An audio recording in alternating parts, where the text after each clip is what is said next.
Chapter 1: Whispers in the Woods.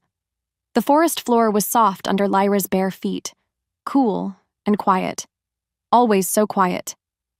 Inside her small cabin, the air smelled green and earthy, like crushed leaves and damp soil.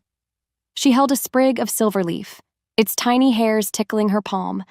Her whispers were for the plants alone, a secret language they seemed to understand. Grow strong. Heal well.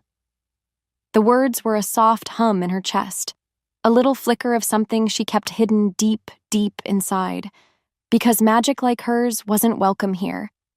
It was a curse, a shadow left by a mother she barely remembered, a memory the pack wanted to forget. A tiny scratch of sound came from her door. Lyra froze, her heart thumping a frantic rhythm against her ribs. Thump, thump, thump. Her fingers tightened on the silver leaf. She was supposed to be invisible, unseen. It was the only way to be safe. The door creaked open just a sliver. A small, furry head peeked in, followed by a pair of wide, innocent eyes. It was Alara, a little pup from the pack, clutching her arm. "Lyra," the pup whispered, her voice trembling. Lyra's fear melted away like snow in the sun. She knelt, her worn dress pooling around her. "Oh, little one? What is it?" Alara showed her a small cut on her forearm, welling with a single drop of red. It was nothing, really. A simple scrape from climbing a tree, most likely. But to a pup, it was everything. Lyra gently took her arm. She didn't use her power, never on others. Instead, she reached for a clay pot filled with a thick, dark paste, a remedy of marigold and sunclover. As she carefully smoothed the balm over the cut, Alara's breathing evened out. The pup watched her, her head tilted. "You're not scary," Alara said, so simply it made Lyra's throat ache. "They say you are, but you're not." The words hung in the air, a sad little truth. The pack needed a monster, a reason for their fears, and she was it. Because of her blood, because of what she could do.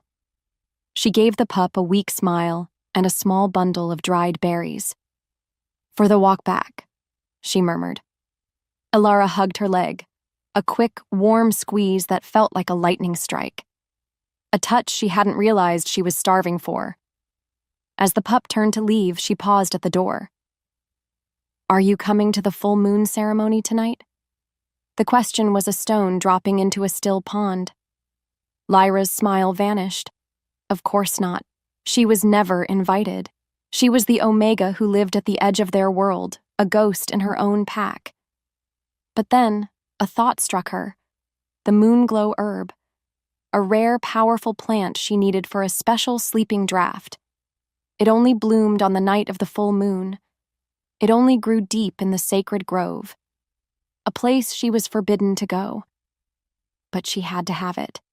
The draft was the only thing that kept the nightmares away, nightmares of fire and screaming, and a power she couldn't control.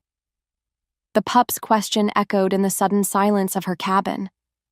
What was scarier, facing the pack's cold stares, or facing another night alone with her dreams?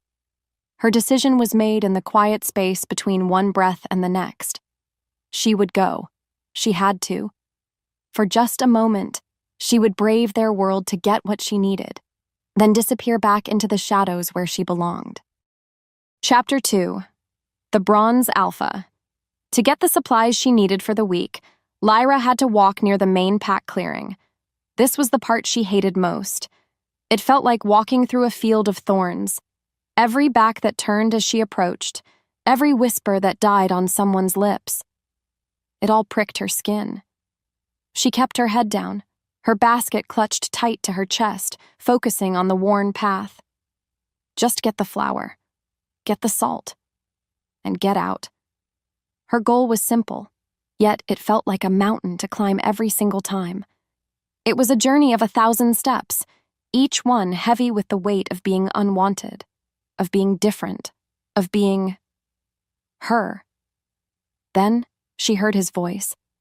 It cut through the low hum of the clearing like a hunting horn, deep, powerful, annoyed. Alpha Orion.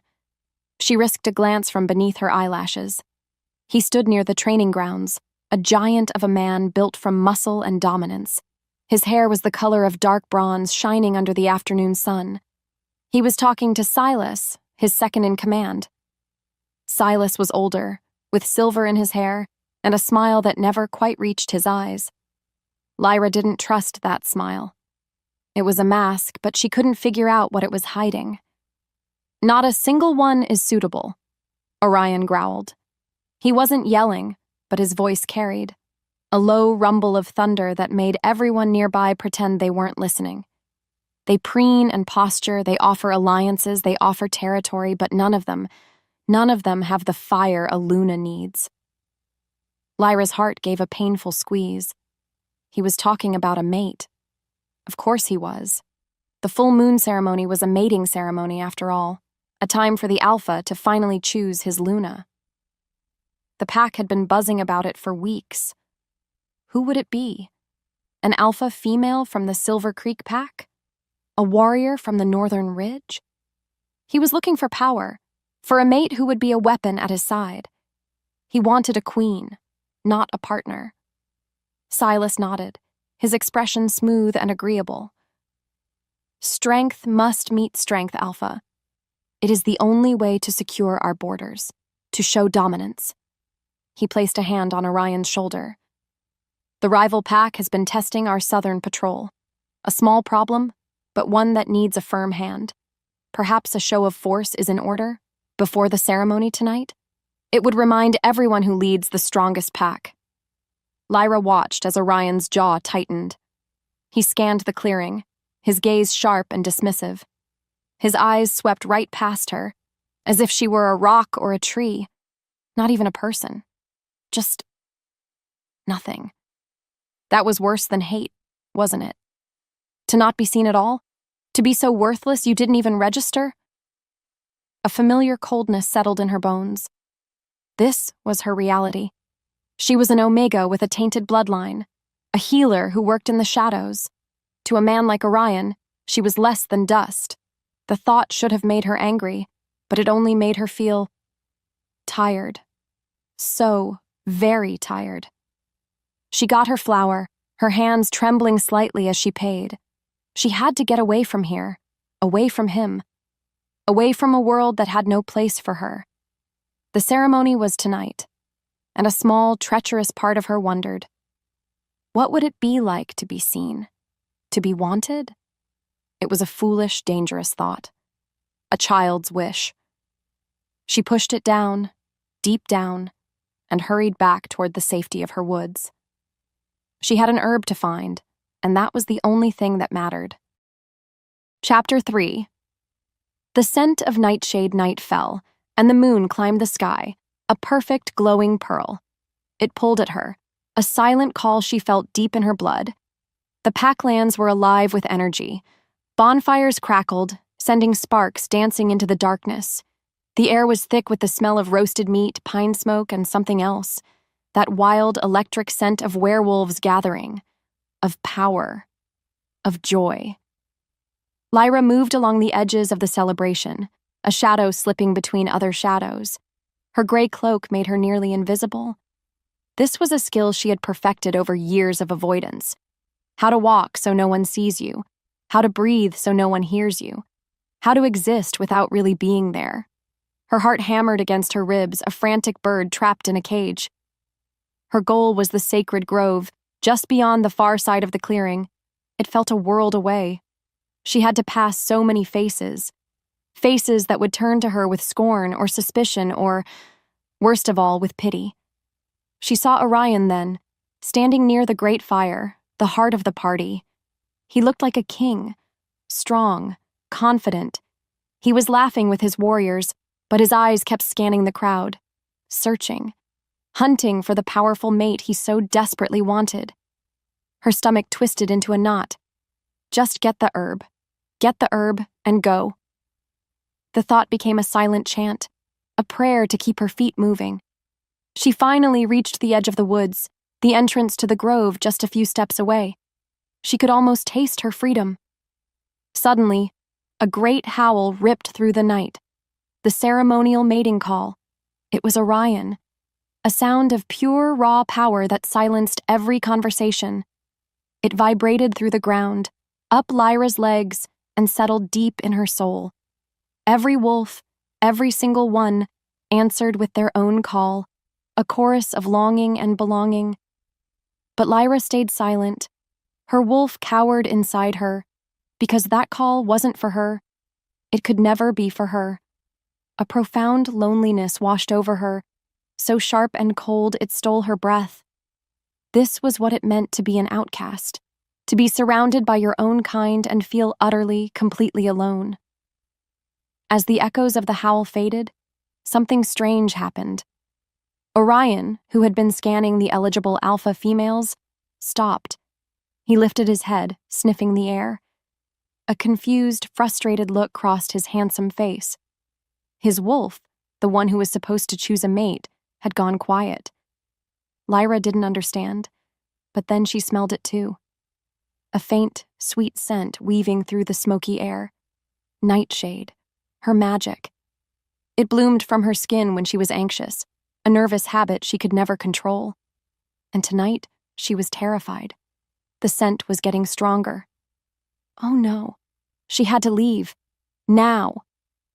She turned to flee into the grove, but it was too late. His eyes, intense, golden, and angry, snapped across the crowd and locked directly onto hers. He saw her. For the first time, the great Alpha Orion was looking right at her, and he was coming her way. He pushed through the crowd, his purpose clear, his path unstoppable. Every step he took toward her was a beat of a war drum, sealing her fate. There was nowhere to run, nowhere to hide. The ghost was about to be seen. Chapter 4: A Spark of Ruin. The world narrowed to the space between them. For Lyra, every beat of the festive drums became a countdown to her doom as Alpha Orion closed the distance. The sea of wolves parted for him, their curious and scornful eyes a physical weight on her shoulders. He didn't slow. He didn't hesitate. His gaze was a physical thing, pinning her in place, stripping away her cloak of invisibility. Her breath hitched, trapped in her lungs. All she wanted was to run, to melt back into the woods where she belonged. But her feet were rooted to the earth, held fast by the sheer force of his approach. He stopped right in front of her, so close she could feel the heat rolling off his body. The air crackled. He was even bigger up close, a mountain of fury and power. His scent was intoxicating, a wild mix of pine, storm, and something uniquely his own. Something that made the hidden wolf inside her stir for the first time in years. "You," he snarled, the single word a condemnation. He reached out and grabbed her arm, and the world exploded. A shockwave, white-hot and blinding, shot up Orion's arm, a jolt of pure energy that bypassed his skin and slammed directly into his soul. His wolf roared to life inside him, a triumphant, deafening howl of a single word. "Mate!" But his mind recoiled in pure, undiluted rage. Her? This wisp of a girl? A trembling Omega who smelled of dirt and forbidden magic? The moon goddess had to be laughing.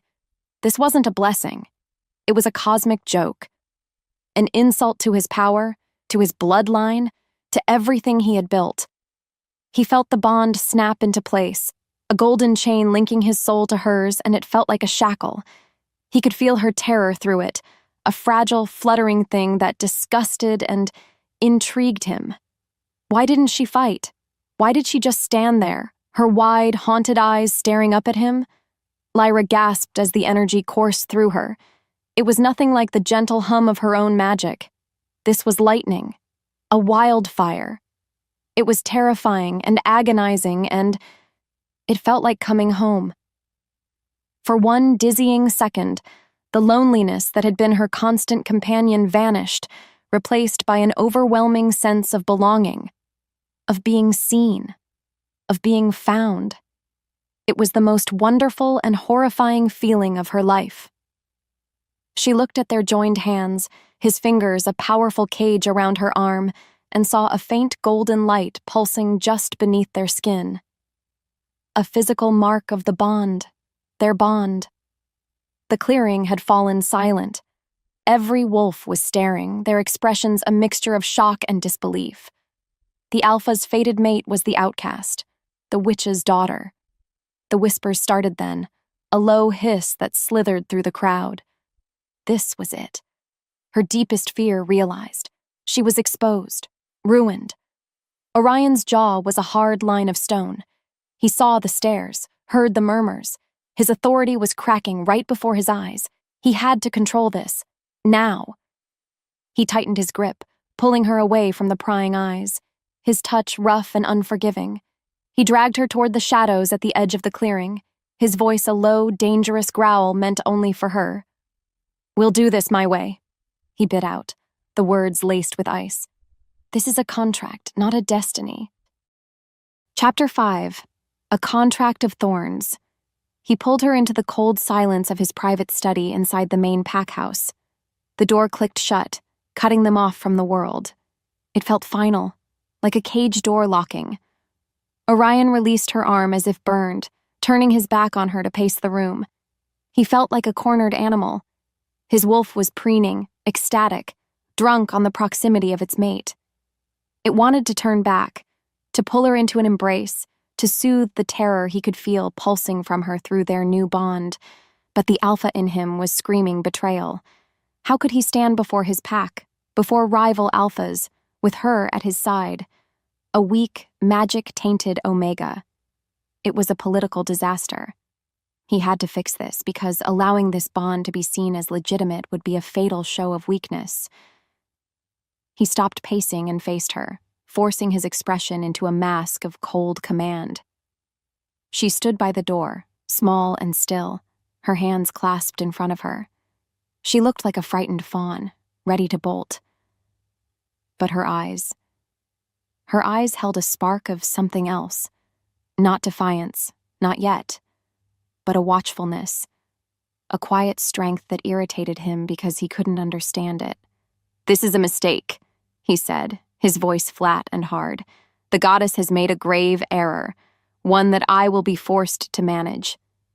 He watched for her reaction, expecting tears, maybe pleading. He got nothing but that silent, unnerving stare. He continued, laying out his plan, his words like sharp, precisely placed stones. "You will be acknowledged, publicly. To avoid the appearance of discord, you will be moved into the alpha's territory. You will be given a room. You will be present at public functions." He paused, letting the weight of his next words settle. "But in private, we are strangers. You will not speak to me unless spoken to.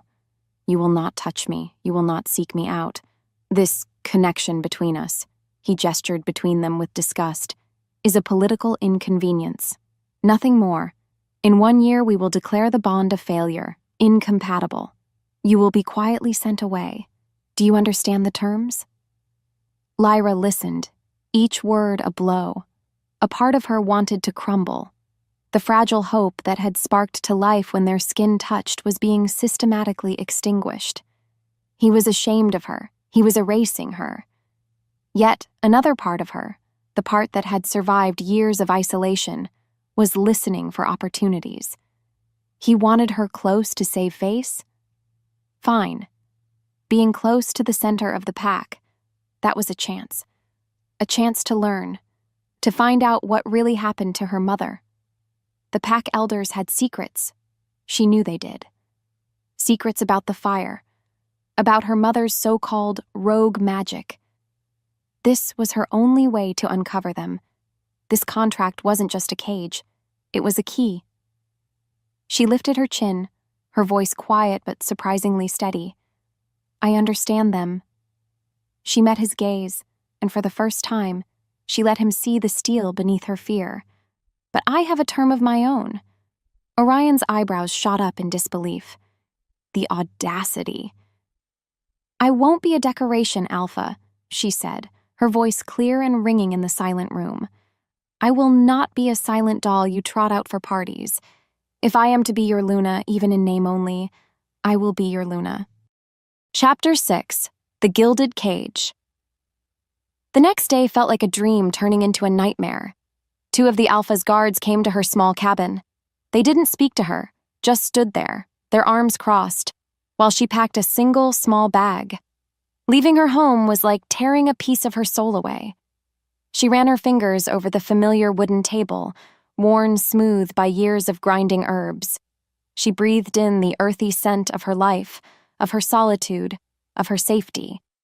And then she walked out, leaving it all behind. The walk to the Alpha's main house was a walk of shame. Pack members stopped what they were doing to stare. Their whispers followed her like biting flies. The Omega. The witch blood. What is he thinking? She kept her eyes fixed on the path, her knuckles white where she gripped the handle of her bag. The Alpha house wasn't a home. It was a fortress. It was all dark wood, polished stone, and cold, empty spaces.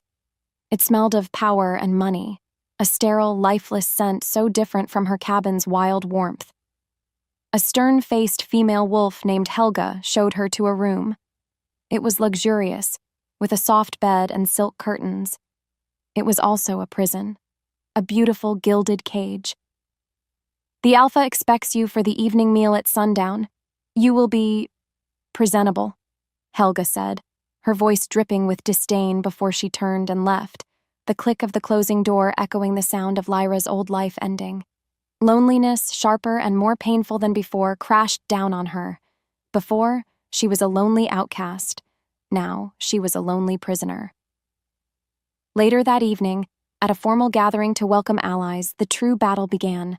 Lyra stood awkwardly to the side, a ghost in a borrowed dress. She tried to make herself small, to blend into the tapestries on the wall. But she was a spectacle, the Alpha's unwanted mate.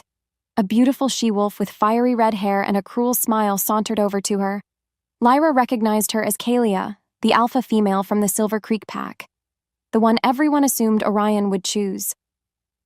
So, Kalia began, her voice loud enough for everyone nearby to hear, "You're the little stray the Alpha found." She circled Lyra slowly, like a predator sizing up its prey. "I don't see what's so special. You're plain. You smell of dirt, and you have the presence of a startled mouse." Kalia's friends snickered. Lyra's face burned with humiliation. She wanted to shrink, to disappear entirely. But then she remembered her promise to Orion. "I won't be a decoration."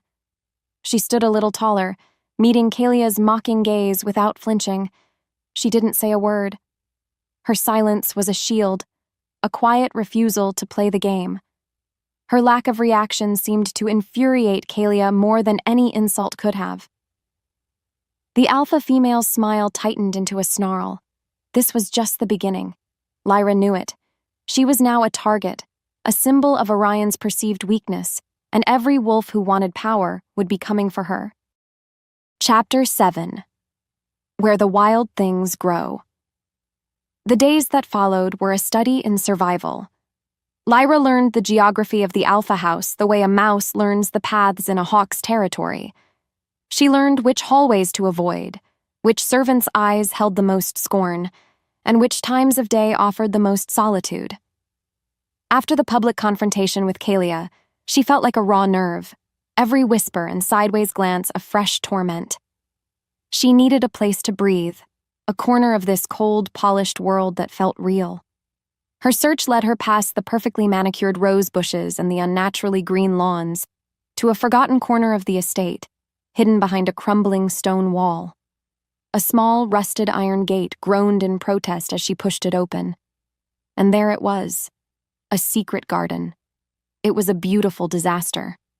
Wild roses choked out lavender bushes, their thorns tangled with grasping ivy. Weeds grew thick and lush, a vibrant green carpet covering what might have once been a path.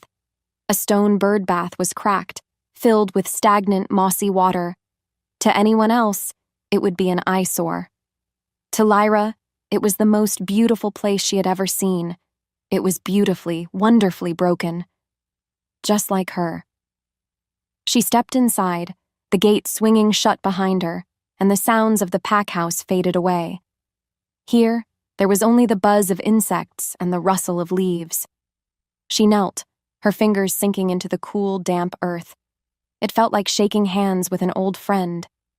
Without thinking, she began to work. She pulled at a thick knot of weeds, their roots releasing a satisfying tear. She untangled a struggling honeysuckle vine, gently freeing it from a thorny prison. And as she worked, a quiet warmth spread from her chest, down her arms, and into her fingertips. A soft, green hum of energy. Her magic. It wasn't a conscious act, it was as natural as breathing. The plants seemed to respond, perking up, their leaves turning a shade brighter. A sad-looking rose bush seemed to straighten, a tightly closed bud unfurling just a little. For the first time since leaving her cabin, a genuine sense of peace settled over her. This was her purpose. Not to be a Luna, not to be a pawn in some alpha's game, but to heal, to nurture, to bring life to broken things. A snapped twig broke the spell. Lyra's head shot up, her heart leaping into her throat. Orion stood at the gate, watching her. How long had he been there? His expression was unreadable. Not angry, not disgusted, just watchful. He wasn't looking at her the way he usually did, like she was an unfortunate piece of furniture. He was looking at her like he was seeing her for the very first time. He took in the garden, his gaze sweeping over the vibrant life that seemed to be exploding around her. He had to have noticed the unnatural vitality, the way the light seemed to cling to the leaves where she had touched them. The air between them was thick with unspoken questions. He opened his mouth to say something, but just then, Silas appeared at his side, a smooth, placid smile on his face. Alpha, the patrol has returned. Silas's gaze flickered to Lyra for a fraction of a second, cold and dismissive, before he guided Orion away, his voice a low murmur. The moment was broken. But the image of Orion's questioning eyes stayed with Lyra long after he was gone. Chapter 8. A Healer's Touch. Orion stalked the corridors of the Pack's infirmary, the scent of sickness and fear grating on his senses. One of the youngest pups, a little male named Finn, had fallen ill. A burning fever had taken hold, and for 2 days, the Pack's healers had been useless. They offered chants and common poultices, their methods rooted in traditions that were failing right before his eyes. He looked at the small, shivering form on the cot, his fur matted with sweat, and felt a surge of raw frustration. He was the alpha. These were his people. Their weakness was his weakness. Their suffering was his failure. And this felt like a profound failure. The pup's mother, Lena, looked up at him with desperate, tear-filled eyes, and he had no answers for her. The helplessness was a poison in his veins. He left the infirmary, his mind racing. He needed to project strength, especially now, with his mating situation causing so much instability. As he rounded a corner into one of the main halls, he heard a commotion. A small crowd of Pack members was gathered, whispering and pointing. In the center of the circle was Lyra. She was kneeling on the floor, and in her lap was the sick pup Finn. Lena was beside her, looking torn between hope and terror. Orion's first instinct was a hot flash of rage. What was she doing? Practicing her tainted magic out in the open? Defying him. He started forward, a snarl building in his throat. But then he stopped. He watched. Lyra wasn't chanting. She wasn't performing some dark ritual. She was working. Her movements were calm, efficient, and confident. She held a small bowl of a dark, pungent liquid and was carefully, patiently coaxing drops of it past the pup's lips. She ignored the stares. She ignored the whispers of witch and curse. Her entire focus was on the small life in her hands. There was no fear in her, none of the trembling hesitation he was used to. There was only a deep, quiet competence that was utterly captivating. He stood there for what felt like an hour, leaning against the wall, a silent observer. He watched as the pup's shivering slowly subsided. He watched as the frantic, shallow breaths evened out into a deep, peaceful sleep. He watched as the burning heat he could feel from across the room finally began to recede. Finally, Lyra gently placed the sleeping pup back into his mother's arms. Lena burst into tears, this time of gratitude, hugging Lyra fiercely. "Thank you," she sobbed. "Thank you." The crowd murmured, their scorn now mixed with grudging awe. Lyra simply nodded, her face pale with exhaustion, and stood to leave. Her eyes met Orion's across the hall. He pushed off the wall and walked toward her, his footsteps echoing in the suddenly silent space. The pack members melted away, sensing the shift in their alpha. He stopped directly in front of her. The healer. The outcast. The mate he had rejected. His mind was a storm of contradictions. He was still the alpha who needed a strong warrior Luna, but the man and the wolf were looking at the quiet Omega who had just succeeded where all his traditions had failed. His voice was low, stripped of its usual anger. It held only a raw, burning curiosity. "How?" he asked, the word hanging between them, heavy with unspoken meaning. "How did you do that?" Chapter 9. The Alpha's Shield. The confrontation he'd been dreading came 2 days later. Following the incident with the sick pup, the pack's opinion of Lyra had become complicated. Some still saw a witch, but many others now saw a healer. The gratitude of Finn's family had planted a powerful seed of doubt. Lyra, seeking to avoid the confusing new stairs, had taken to spending most of her time in her wild, secret garden. She was there, kneeling in the dirt, and coaxing a stubborn vine to climb a trellis when Kalia found her. The fiery she-wolf didn't come alone. 2 of her followers flanked her, their expressions mean-spirited and hungry for a fight. Lyra's momentary peace shattered. She slowly rose to her feet, her heart starting its familiar, frantic rhythm. "Playing in the dirt?" Kalia sneered, her voice a whip crack in the quiet garden. "How fitting for a little Omega stray. I heard you saved a pup. Don't think for a second that makes you one of us." Lyra said nothing, her silence a stark contrast to Kalia's loud aggression. She simply stood her ground, her hands stained with soil. This quiet stillness seemed to infuriate Kalia more than anything. "When I am Luna," Kalia continued, stepping closer until she was invading Lyra's space, "things like you will be put back in your place, at the very edge of the territory, where you can't contaminate the rest of us." She reached out and grabbed Lyra's arm, her fingers digging in like claws. "Starting now." Just as Kalia's other hand came up, poised to strike, a blur of bronze and fury exploded into the garden. Orion moved faster than Lyra thought possible.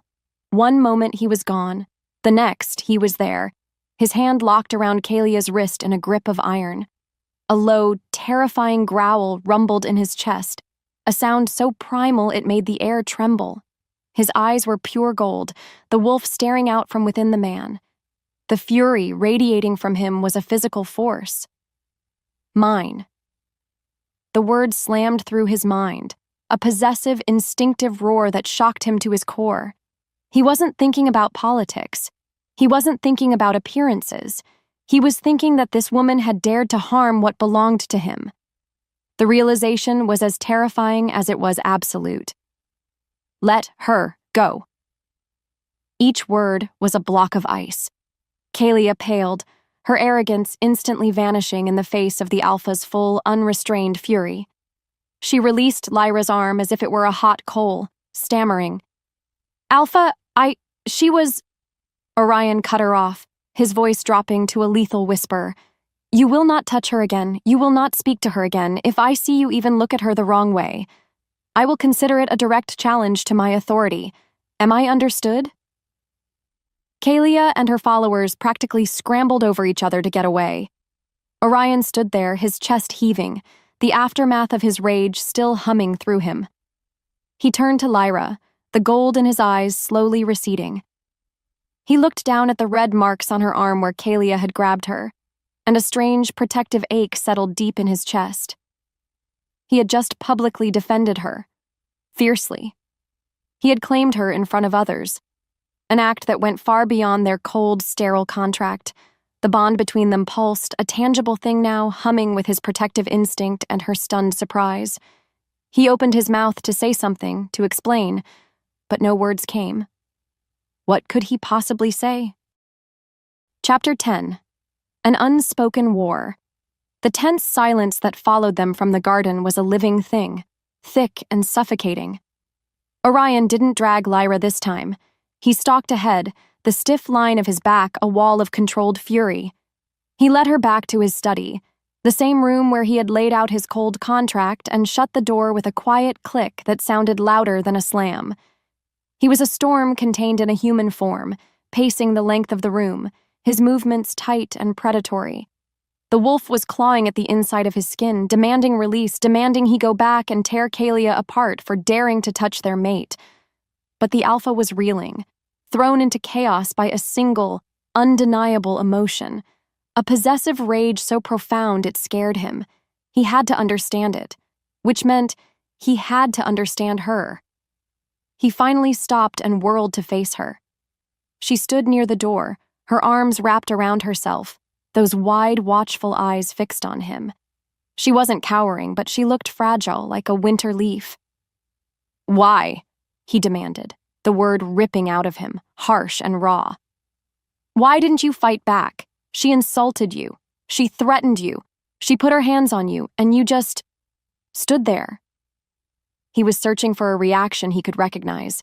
He wanted to see her snarl, to see her eyes flash with anger, to see the same fire in her that was currently consuming him. Because that was strength.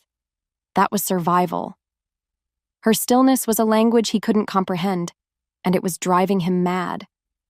Lyra flinched at his tone but didn't look away. "Fighting her would have been pointless," she said, her voice barely a whisper, yet it cut through his anger.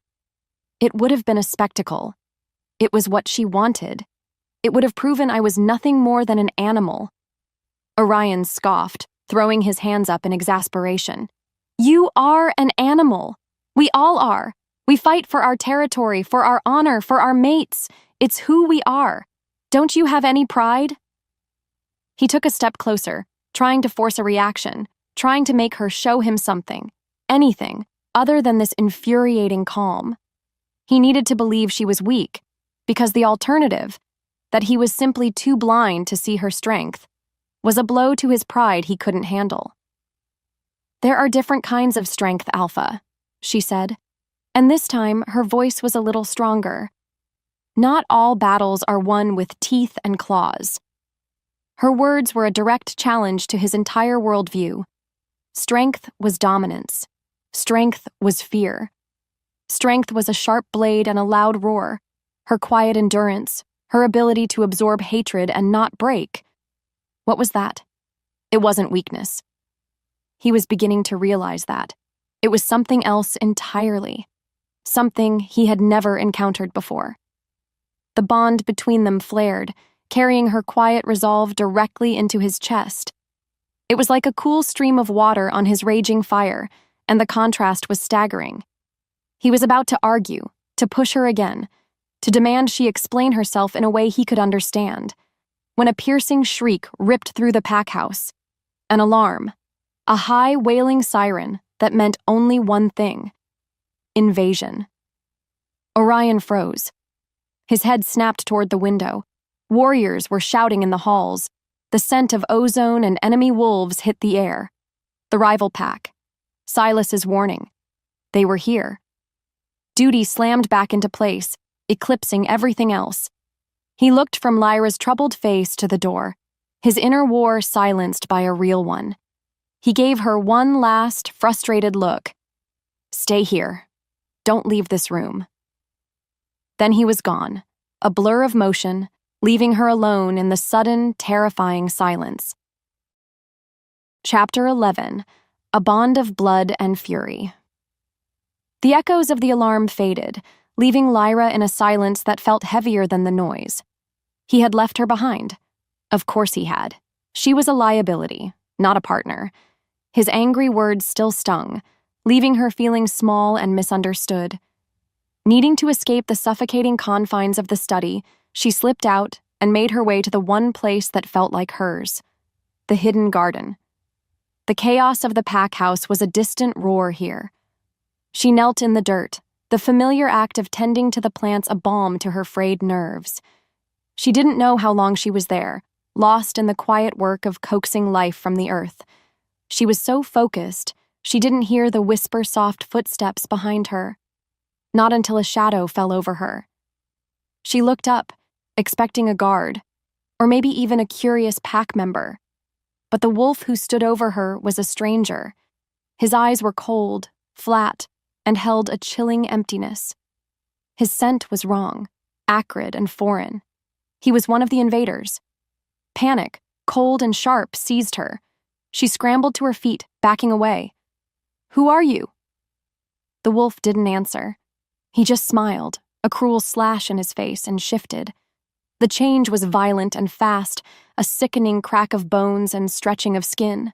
A huge, mangy brown wolf launched itself at her. There was no warning, no challenge. This wasn't a fight for dominance, it was an execution. She dodged, her heart hammering against her ribs. She was no fighter, but she was quick. She used the garden, her garden, as a weapon, ducking behind the thorny rose bushes, kicking dirt into his eyes. But he was relentless. He lunged, his claws catching her side, ripping through her dress and skin. Pain, hot and sharp, exploded through her. She cried out, stumbling back. He had her cornered against the stone wall.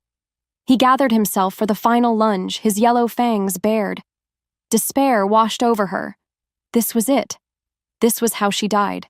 Alone and forgotten, just like her mother. Orion was a whirlwind of controlled violence at the southern border. He fought with the cold precision of a seasoned alpha, his claws and teeth a deadly extension of his will. They were pushing the invaders back, winning. Then, a searing pain, white-hot and blinding, tore through his chest. It wasn't his. He stumbled, clutching his side, a gasp ripping from his lungs.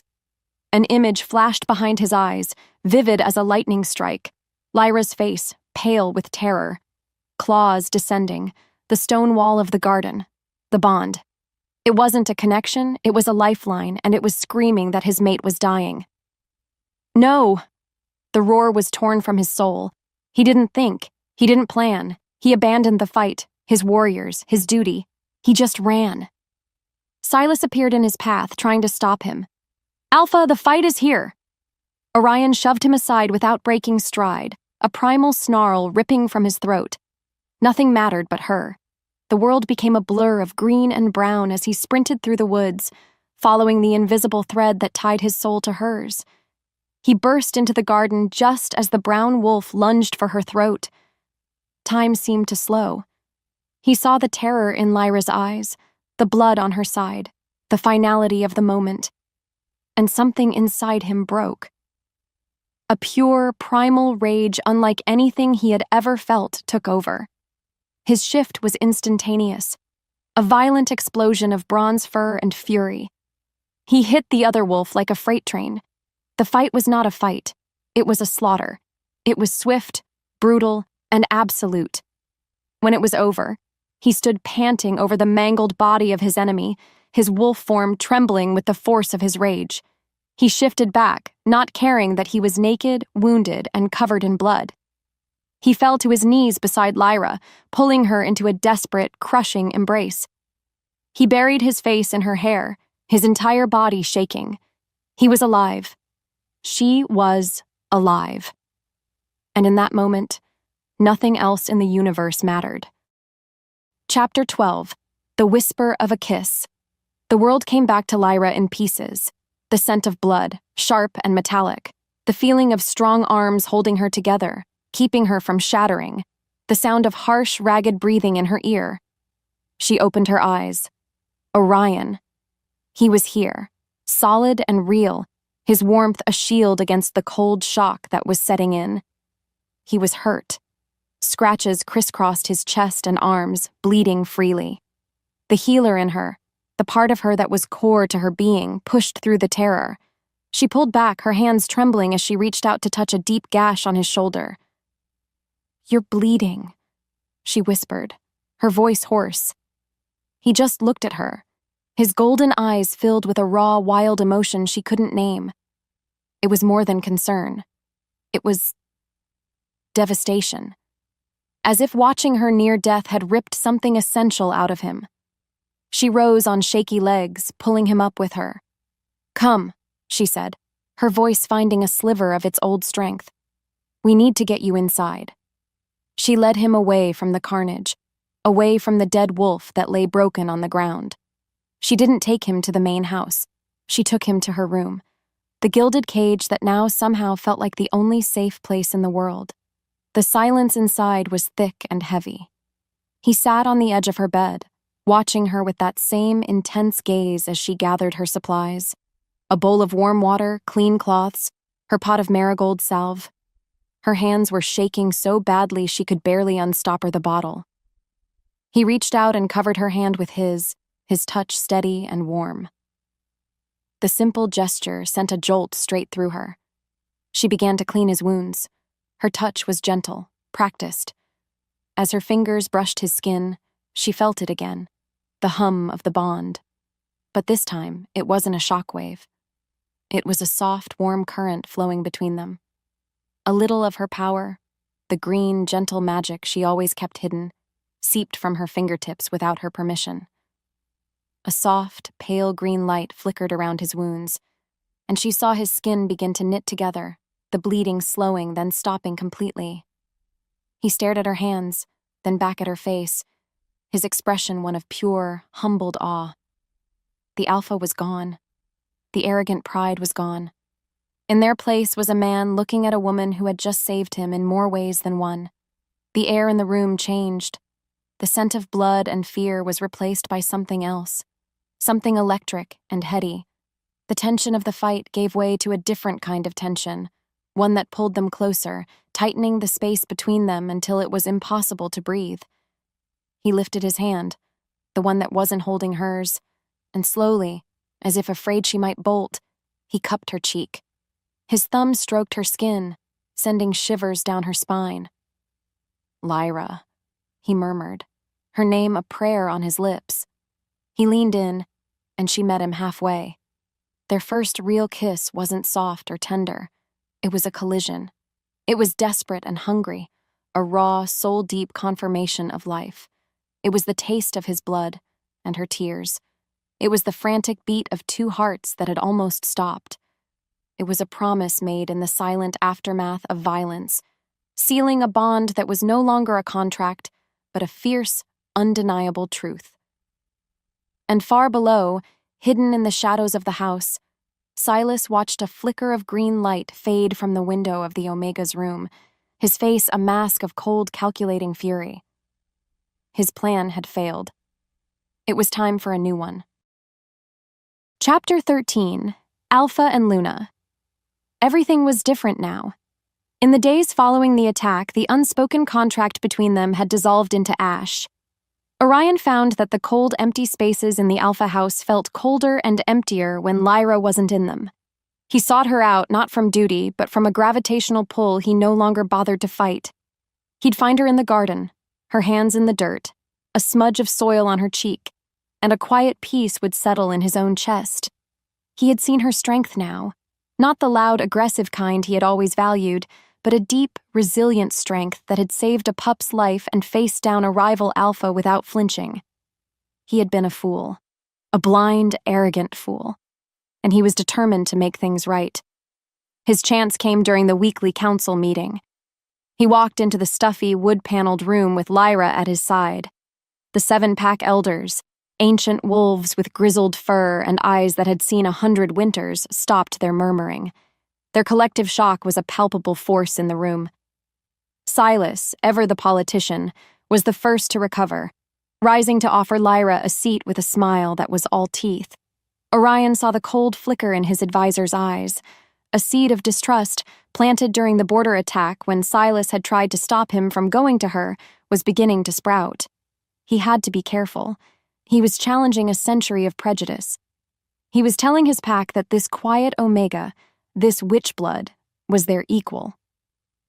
The meeting was a drone of tedious reports until a border dispute with a neighboring farm erupted into a heated argument. One elder advocated for a show of force, another for a peaceful compromise. The room was divided. In the past, Orion would have made a swift, decisive command. But today, he did something else. He turned to Lyra. "What do you think?" he asked, his voice calm and clear. The room fell silent. Lyra looked startled, but she didn't hesitate. "The farmer is afraid," she said softly, her voice carrying in the quiet room. "His livestock is his life. If we offer to build a stronger fence for him and compensate him for his lost sheep, he will see us as neighbors, not as threats." Her solution was simple. It was compassionate. It was brilliant. The elders stared, taken aback by her simple wisdom. Orion felt a surge of pride so fierce it almost knocked the wind out of him. Later that evening, as they walked the grounds, he found himself telling her things he'd never told anyone. About the crushing weight of his father's legacy. About his fear of failing the pack. He was showing her the man behind the alpha, the vulnerability behind the armor. He was giving her his trust, a piece at a time. He stopped and took her hand, lacing his fingers through hers. It was a simple act, but it was a public declaration. A few pack members saw them, their eyes widening. Let them look. He didn't care anymore. He was no longer fighting the bond. He was building on it. He was choosing her, not because of fate, but because she was Lyra. And that was more than enough. But as they walked, neither of them saw the shadow that detached itself from the trees, a figure who had been listening. His face twisted with a hatred that was curdling into a monstrous new plan. Chapter 14. Whispers of Smoke. A strange and fragile peace had settled over Lyra's life. Days were spent in the garden, coaxing life from the soil. But now she was rarely alone. Orion would join her, his presence a warm, solid comfort. He would help her, his large, powerful hands surprisingly gentle as he tied up a drooping sunflower or cleared away stubborn rocks. They didn't always talk. Sometimes they just existed in the same quiet space, the bond between them a gentle, humming current. It was a taste of a life she had never, ever dared to dream of, a life where she wasn't just tolerated, but cherished.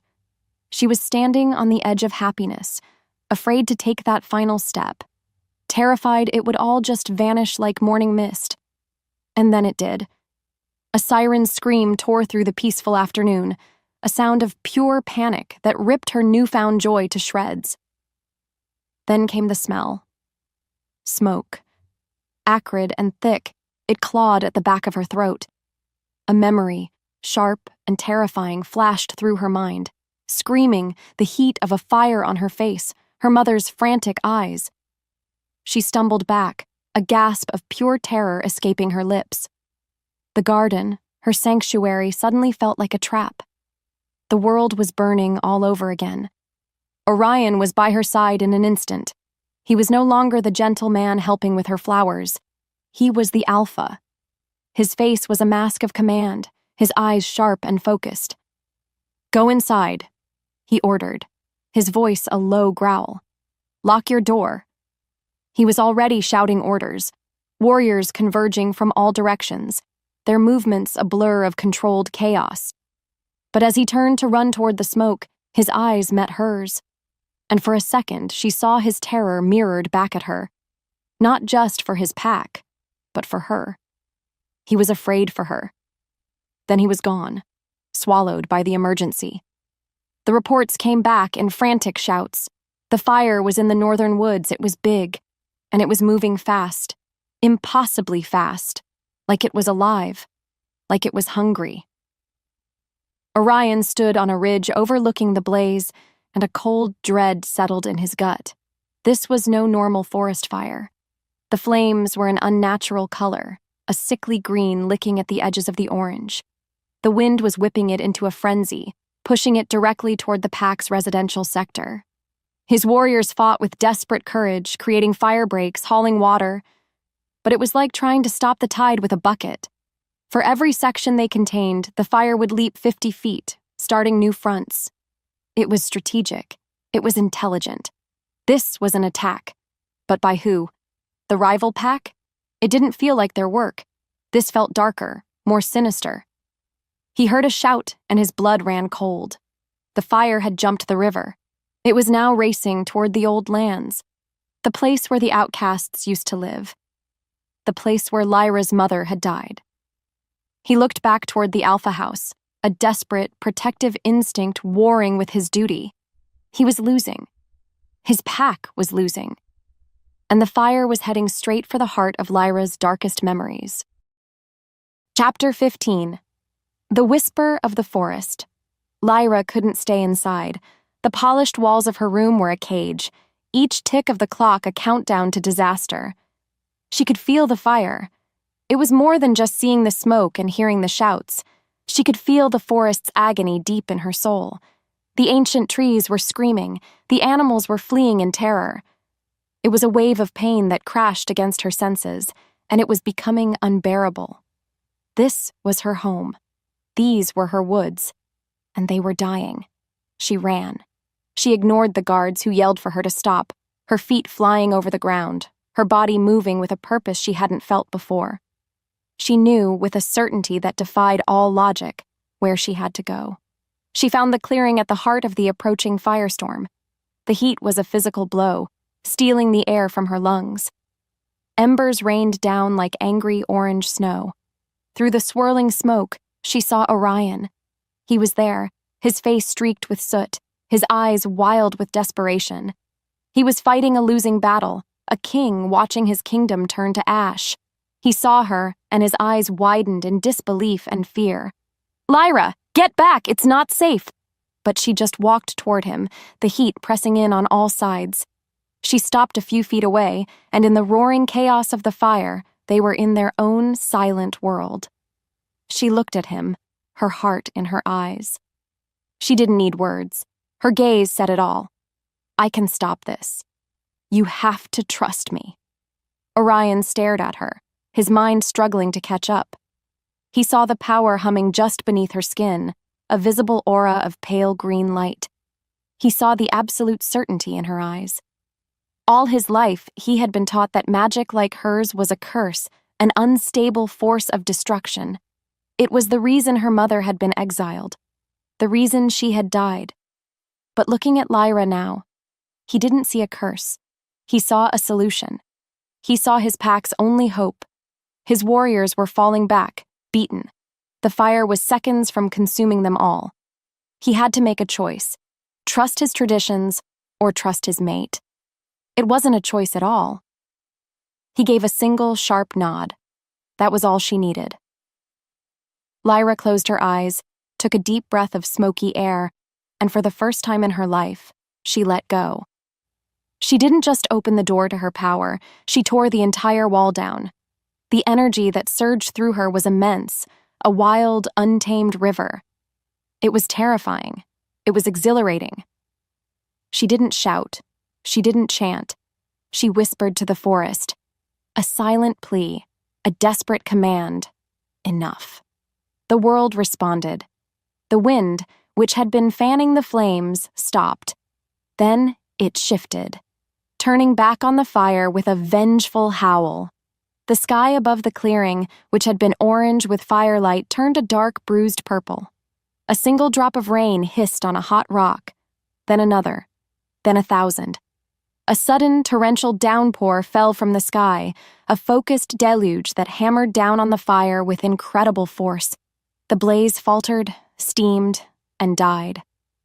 Silence fell, broken only by the sound of the rain. The pack members stared, their faces a mixture of awe and terror. And into that stunned silence, a single voice boomed, filled with poison and false piety. It was Silas. "She's a witch," he screamed, pointing a trembling finger at Lyra. "Don't you see? She summoned the fire to show her power. She is the one who did this." Chapter 16. A Spark of Treason. The rain fell in soft, cleansing sheets, washing the ash from the leaves and the soot from the air. Lyra stood in the center of the clearing, trembling from the aftermath of the power she had unleashed. It had been like holding the ocean inside her chest and then letting it go. She was empty, exhausted, but a small, fierce flicker of triumph was blooming within her. She had saved them. She looked at Orion, and through the bond she felt his awe, a wave of pure, unadulterated pride that warmed her to the bone. For the first time, she felt like she truly belonged. She was their hero. Then, Silas's voice, sharp and venomous, sliced through the reverent silence, and her world, so newly built, came crashing down. "She's a witch." The words were a physical blow. Lyra staggered, the accusation so monstrous, so impossible, that her mind couldn't grasp it at first. "She summoned the fire to show her power." He was pointing at her, his face a mask of righteous fury, but his eyes were cold and triumphant. He had been waiting for this.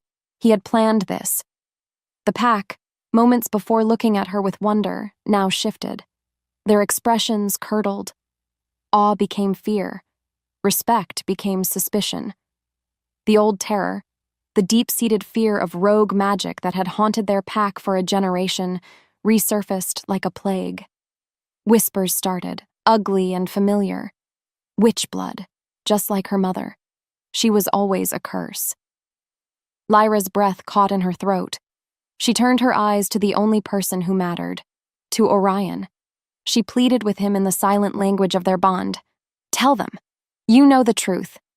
Please."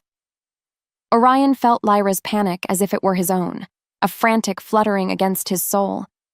Just moments ago, he had been looking at a goddess, a creature of impossible power and grace who had commanded the very heavens to save them. He had never been more proud, never been more certain of his love for her. Silas's words were a calculated strike, aimed not at Lyra, but at the heart of the pack's oldest fears. He saw the shift ripple through the crowd, saw the fear poisoning their faces. His logical mind, the part of him that was Lyra's mate, screamed in outrage. "It's a lie! She saved us!" But the ancient, instinctual part of him, the alpha responsible for a volatile and terrified pack, hesitated. He could feel their collective panic, a rising tide of superstition that threatened to sweep away all reason. He was their leader. He was supposed to be the voice of calm, of order. But what do you do when your people are screaming for a monster to blame? His mind became a battlefield. His love for her on one side, 1,000 years of pack law and fear on the other. And in that one fatal moment of conflict, he hesitated. That hesitation was a betrayal she felt through the bond, a sudden chilling silence where his support should have been. Chapter 17, The Weight of Silence. Orion stood frozen, trapped in the crossfire of his own making. The pack's fear was a living entity now, a snarling beast that Silas was expertly feeding. "Her mother burned," someone shouted from the back, the words a lit match tossed into a pool of oil. "She used her dark magic and lost control." The lie, so old and poisonous, took on a new life. It spread from wolf to wolf, their fear twisting Lyra's miracle into a monstrous act of aggression. Orion's heart hammered against his ribs. He wanted to roar, to tell them they were fools, to defend her with his last breath. But the alpha in him was screaming a different warning. Control your pack, maintain order, do not let chaos reign. He was the dam holding back a flood, and he could feel himself cracking. Silas saw his advantage. He saw the alpha's indecision, and he struck, his voice ringing with false authority. "The law is clear. Uncontrolled magic is a threat to us all. For the safety of the pack, she must be contained until the elders can pass judgment." He turned to two of Orion's most trusted guards. "Take her."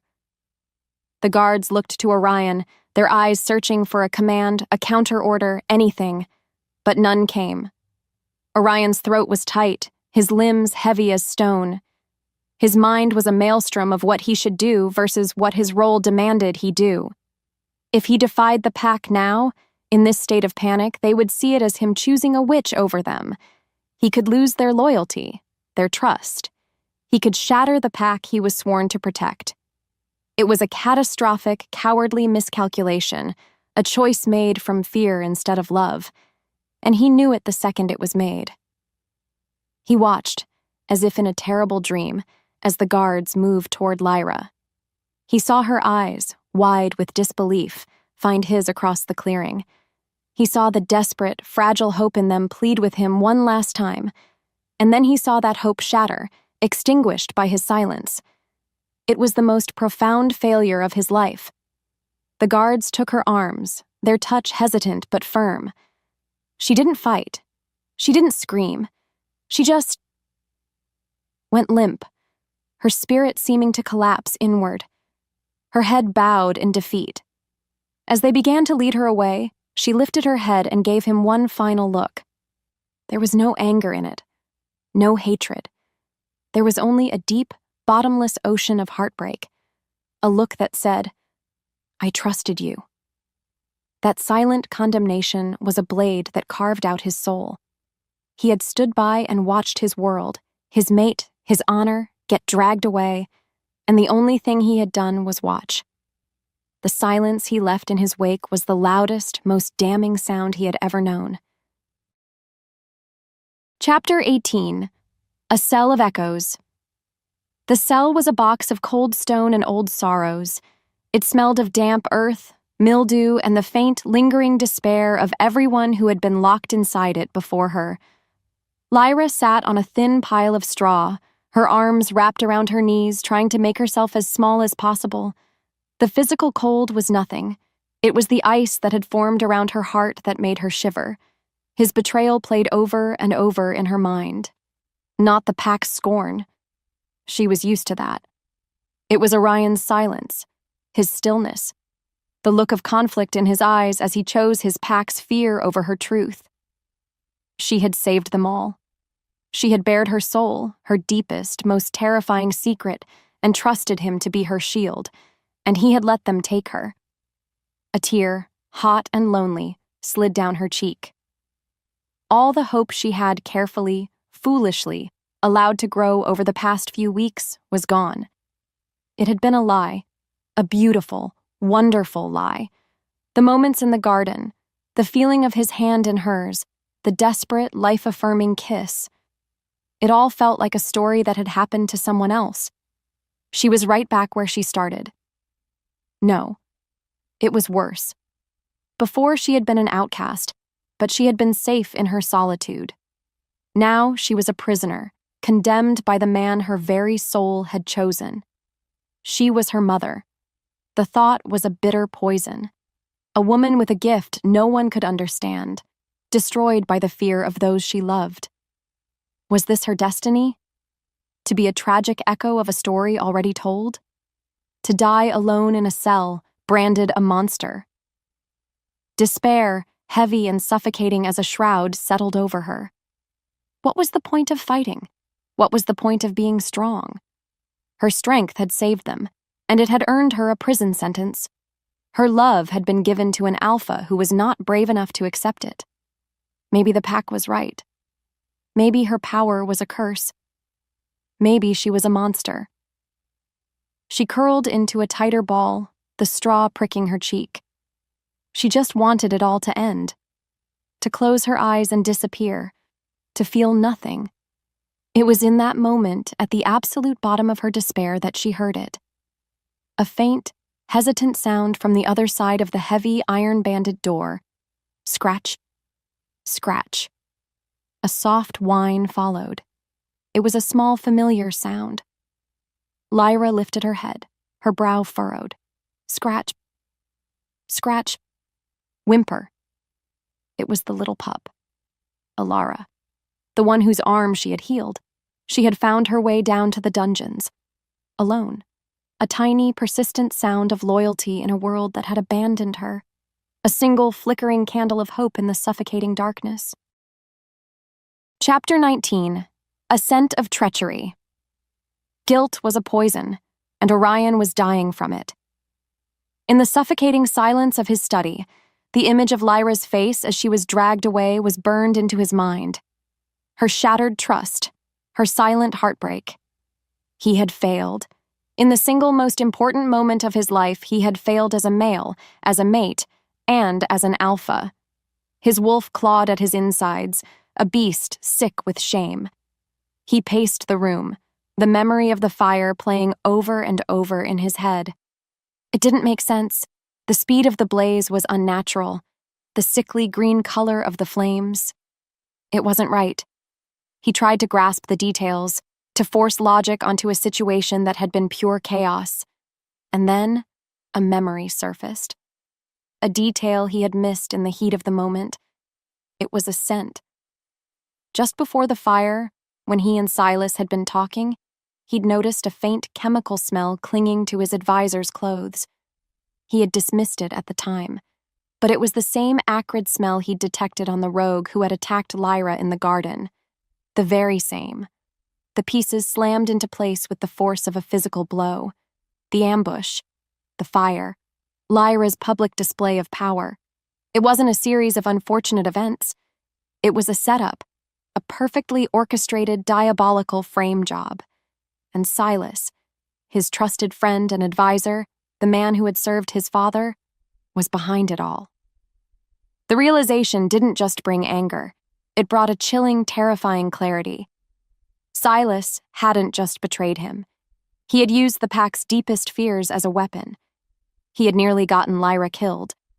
The guilt that had been poisoning him slowly now burned away, replaced by a cold, lethal rage. He knew what he had to do. He moved with a singular purpose, his steps silent and swift as he descended into the cold darkness of the dungeons. He found the small pup, Alara, still faithfully whining outside Lyra's cell door. A pang of shame hit him. This child was braver than he had been. He knelt, stroking the pup's head to quiet her, using her small body as a shield from the view of the distant guards. He pressed his face to the cold iron slot of the door. "Lyra," he whispered, his voice cracking. He saw her shadow move within the darkness. "Lyra, it's me." She said nothing. The silence was a condemnation, a wall he had built with his own cowardice. He closed his eyes, his pride turning to dust. "I was wrong," he choked out, the words tasting like ash. "I was a coward. I let my fear, I let their fear, guide me, and I betrayed you. There is no excuse, but I am asking. No, I am begging you. Please, forgive me." He waited, his heart a stone in his chest, ready for the rejection he so thoroughly deserved. Chapter 20. Whispers and Evidence. His voice, raw with a pain that mirrored her own, was the first crack in the ice that had frozen her soul.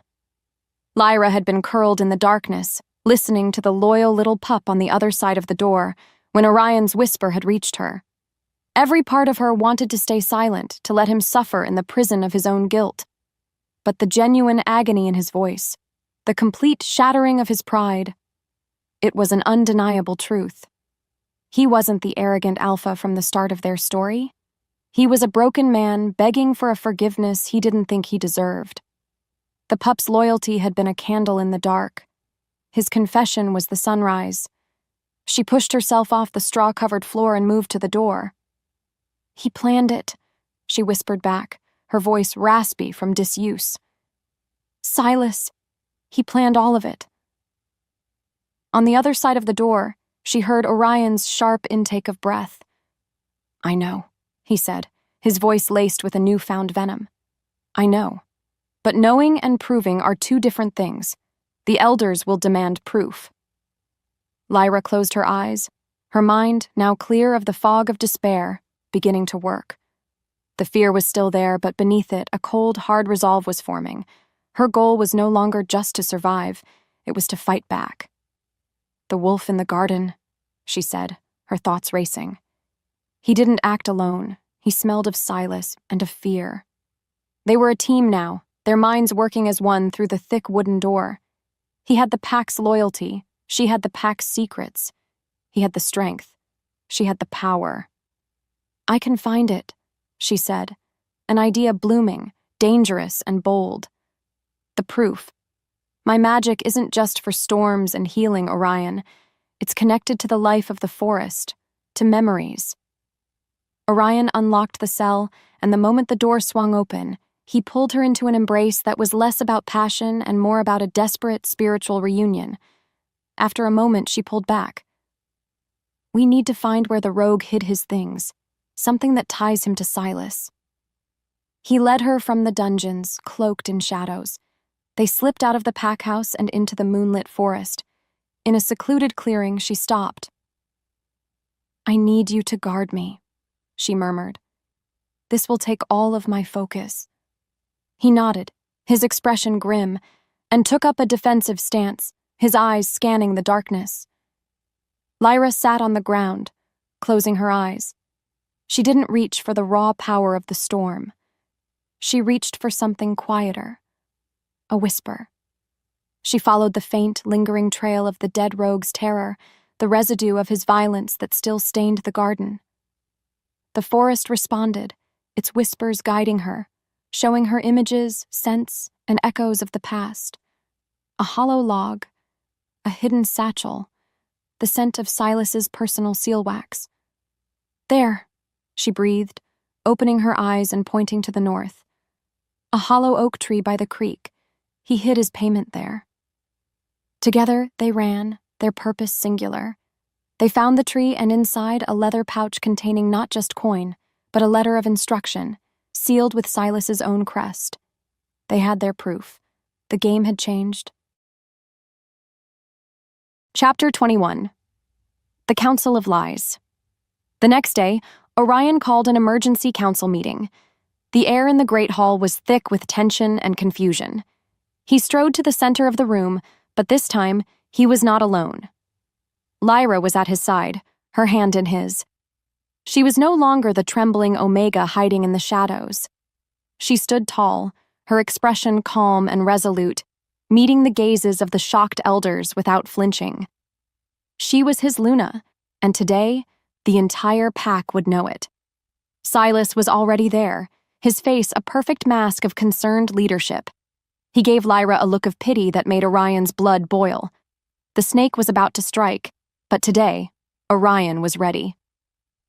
"I have called this council to address the heinous accusation made against my mate," Orion began, his voice booming through the hall, rich with an authority he hadn't felt in days, "and to expose a traitor who has been living among us, poisoning this pack with lies for his own gain."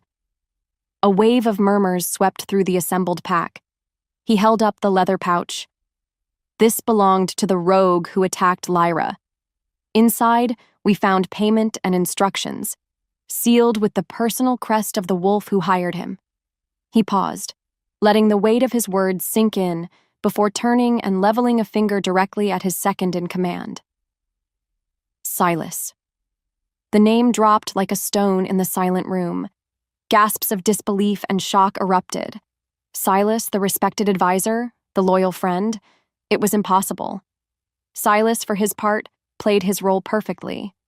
He looked shocked, then deeply wounded. "Alpha, you can't believe this. It's a trick, a plant. The witch is clouding your mind with her dark magic to save her own skin." He turned to the crowd, his voice pleading. "I have served this pack my entire life. I served your father. Would I betray you? Or is it more likely that the witch who summoned a firestorm is capable of forging a letter?" Then, Lyra spoke. Her voice was not loud, but it was so clear and filled with such quiet conviction that it silenced the entire hall. "He is right about one thing," she said, her gaze sweeping over the faces of the pack members. "I am a witch. My mother was a witch. We have the power to hear the whispers of the forest." She took a step forward, her fear gone, replaced by a strength they had never seen. "And the forest told me that Silas met with the rival pack 2 months ago. It told me he promised them our southern territory in exchange for creating a border dispute. A dispute to distract our alpha. The forest told me it was his scent on the accelerant that started the fire." a fire he knew I would have to stop. Her words were not an accusation. They were a statement of fact, delivered with a certainty that was unshakable. The pack stared, their loyalties torn, their minds a whirlwind of confusion. They looked from their stoic, trusted advisor to the strange, powerful woman who was their Luna. They didn't know who to believe. Seeing his support waver, seeing his intricate web of lies begin to unravel, Silas finally broke.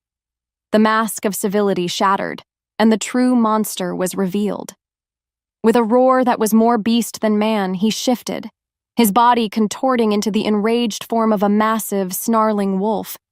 He ignored Lyra. His target was the alpha who had exposed him.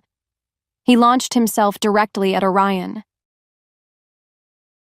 Chapter 22: A Union of Fang and Vine. The world exploded into a chaos of fang and claw. Before Silas's enraged wolf form could even reach him, Orion met the charge, his own shift a seamless, violent ripple of muscle and fur. They collided in the center of the council hall with a sound like thunder, a brutal impact that splintered the great wooden table. The pack scrambled back, their shock and fear creating a ring around the two battling alphas. Orion fought with the raw, brutal power of his bloodline, his bronze fur a blur of motion. But Silas was a different kind of fighter. He was older, more cunning. He had taught Orion how to fight, and now he used that knowledge against him, dodging, weaving, and landing shallow, irritating cuts that were designed to bleed Orion's stamina dry. Every move Orion made, Silas seemed to anticipate it, his silver-streaked fur a ghost in the chaos. Orion felt his frustration mounting, his rage making him sloppy. He was the stronger wolf, but he was losing. Then he felt her. A calm, steady presence washing over the chaotic fury of their bond. It was Lyra. She was not panicking. She was focusing. A strange, powerful peace emanated from her, cutting through his rage and clearing his mind. He risked a glance at her. She stood near the edge of the fighting ring, her eyes closed, her hands slightly raised. She was not watching the fight. She was feeling it. Lyra couldn't watch them tear each other apart. It was a language of violence she refused to speak. She felt Orion's frustration, his waning strength. She knew he couldn't win this way. Brute force against cunning would only lead to exhaustion. So she closed her eyes and reached out, not to the sky for a storm, but to the earth beneath her feet. She felt the ancient stones of the foundation, the massive wooden beams that had held this roof up for centuries. She felt the life within the wood, the deep sleeping power in the earth. Her power wasn't just for healing plants, it was for commanding them. With a silent, focused command, she called to that life, waking it from its long slumber. Orion was on the defensive, Silas's jaws snapping inches from his throat. He stumbled back, his paws sliding on the polished stone floor. This was it. Silas lunged, his teeth bared for the killing blow. Suddenly, the floorboards around the silver wolf groaned. They splintered. Thick, gnarled roots, ancient and powerful, erupted from the ground, coiling around Silas's legs like living snakes. Woody vines shot from the walls and ceiling, wrapping around his torso and neck, pulling him back, holding him fast. He roared in shock and rage, trapped in an inescapable prison of living wood. The pack gasped in collective awe. The moment of stunned silence was all Orion needed. With a final, powerful lunge, he ended the fight. He stood panting over the defeated traitor, the truth of their victory echoing in the silent hall. It was not his strength alone that had won. It was hers. It was theirs together. Chapter 23: The Bloom of Respect. Silence. The only sounds in the ruined hall were Orion's ragged breaths and the faint creak of the vines as they held the defeated Silas. The battle was over. The traitor was exposed. Lyra opened her eyes, the energy she had summoned receding, leaving her feeling tired but strangely steady. She looked at the pack. They were all staring at her, their faces a mixture of shock, awe, and something she had never, ever seen directed at her before. Respect. The fear was gone. In its place was a dawning understanding. Her magic wasn't a curse to be feared, but a power to be revered. It was a shield for the pack, not a sword against it. Orion shifted back, his human form bruised, bleeding but victorious. He walked to her, ignoring everyone else in the room. He didn't say a word. He just took her hand, lacing his fingers through hers, and stood by her side. An alpha and his Luna. Equals. Partners. That simple public gesture sealed their victory more than the fight itself had. Then, something incredible happened. An old warrior, one of the elders who had looked at her with the most suspicion, slowly, deliberately, knelt. Then another, and another. Soon the entire pack was kneeling, not just to their alpha, but to her, to Lyra, the outcast, the healer, the witch, their Luna. Tears welled in her eyes, not of sadness, but of a profound, overwhelming relief.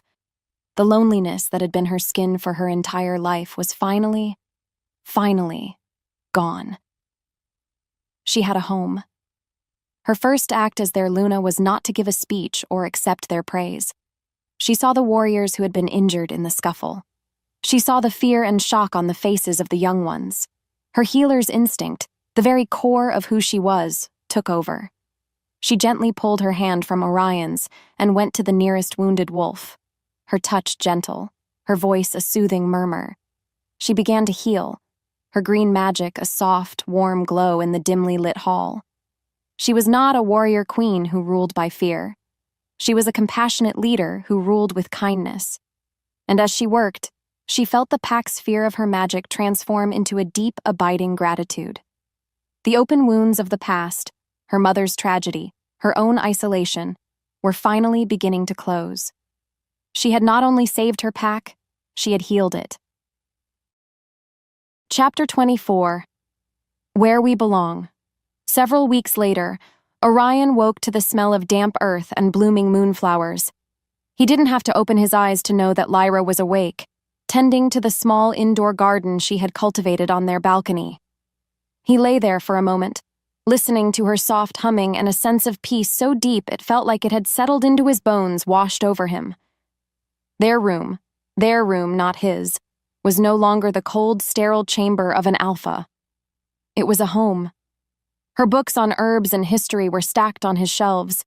Her vibrant green plants had reclaimed every corner, their leaves turning to catch the morning sun. It was a perfect fusion of their two worlds, a fusion of his strength and her life. He rose and went to her, wrapping his arms around her waist from behind and resting his chin on her shoulder. She leaned back against him, her hands still covered in soil. They stood there in a comfortable silence, watching the sun climb over the mountains. He remembered the arrogant alpha he had been, the one who believed power was measured only in the sharpness of one's claws and the fear one could inspire. That wolf seemed like a stranger to him now. Lyra had taught him the truth. True strength was the courage to heal, the power to nurture, and the wisdom to love. She hadn't just saved his pack. She had saved him from himself. His love for her was no longer a shocking jolt or a possessive fire. It was a deep, steady river that ran through the very center of his soul. It was constant. It was calm. It was everything. "The council has officially recognized your mother's magic as a blessing," he murmured into her hair. "They have rewritten the laws. No one will ever be exiled for their gifts again." He felt her breath catch, and she turned in his arms, her eyes shining with unshed tears. She had not only cleared her own name, she had redeemed her mother's memory, ensuring no one would suffer that same fate again. She had truly changed their world. She rose on her toes and kissed him, a kiss that was no longer desperate or hungry but filled with a deep, unbreakable trust. It was a kiss that spoke of shared sunrises, of quiet evenings, of a future they would build together. As he deepened the kiss, pulling her closer, he knew with absolute certainty that the core question that had once haunted him had been answered. You could not only love and trust someone whose secret could change everything, you could build an entire world on that love, a better, stronger world. His final thought before he lost himself in her was simple and absolute. Home. He was finally home.